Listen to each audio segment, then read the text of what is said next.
city of brotherly love, home of cheesesteaks, where the Eagles soar, the Phillies trot, and the Flyers fly. Location of America's revolutionary birth and electricity's experimental growth.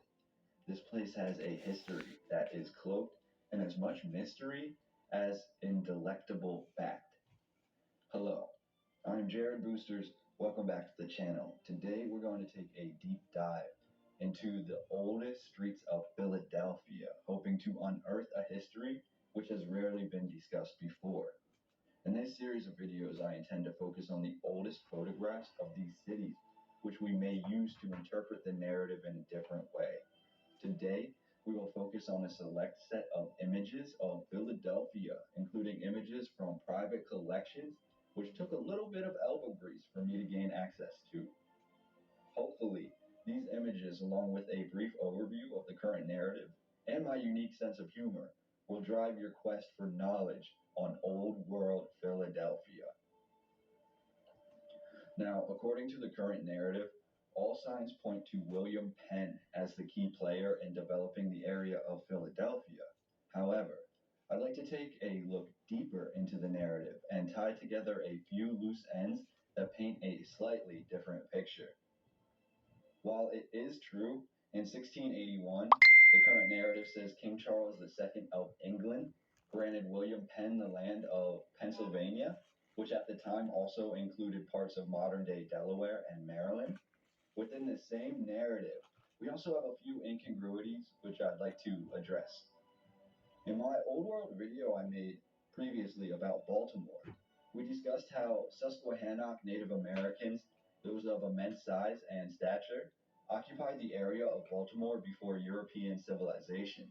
What I did not read in the Baltimore narrative history, but is addressed in the history of Philadelphia, is the fact that the Susquehannock, at least throughout the 1600s, actually had an alliance with the Dutch colony. More specifically, when it comes to the area of Baltimore and also the area of Philadelphia, the Susquehannock had a close relationship and alliance with the new Swedish colony, or New Sweden. This is important not only in identifying the benefactors and deals that were made for these lands, but also in the construction or founding of these cities. While William Penn's grant did permit him the lands of modern day Pennsylvania, Delaware, and parts of Maryland, the southernmost part of these lands were already occupied and had been separately granted to Lord Baltimore of Maryland. We've discussed in previous videos about Lord Baltimore's decades-long war with the Susquehannock natives of the area of Baltimore and the surrounding lands. And now we can add to that information that the Susquehannock natives were actually in an alliance with and fighting alongside New Sweden. Of note here are two major factors given within this narrative. One is the fact that at some point around 1640, the colony of New Sweden, living with the Susquehannock, are said to have been functioning independently from the larger Dutch colony. So much so that New Sweden is said to have developed its own militia, religious and judicial buildings, and independent settlements, which refused interactions with the larger Dutch colony. At this point, we can only assume that the new Swedish colony and the Susquehannock occupied much of the land between Baltimore and Philadelphia, as they are featured frequently in the 1600s historical records of both of these areas. Of note is the remaining Dutch, Swedish, and even some of the British in William Penn's new colony who did not want to be there actually went and formed their own colony in 1704, and this would become Delaware. Now, at the same time, with a focus on New Sweden and how they were tied to the Susquehannock Native Americans, we also have the people of New Sweden who wanted to veer off from both William Penn's colony and from the new colony of Delaware. So they actually created their own colony, which they call New Sweden, and New Sweden would eventually become known as modern-day New Jersey. Now that brings me to the second major factor of note in this narrative, that is, when William Penn arrived to the New World after receiving his grant from King Charles II, The narrative says he was met with little to no resistance. So, upon arriving to the shores of what is now Newcastle, Delaware, the narrative says, and I quote, an orderly change of government ensued. Now, this is a hard part of the narrative to grasp.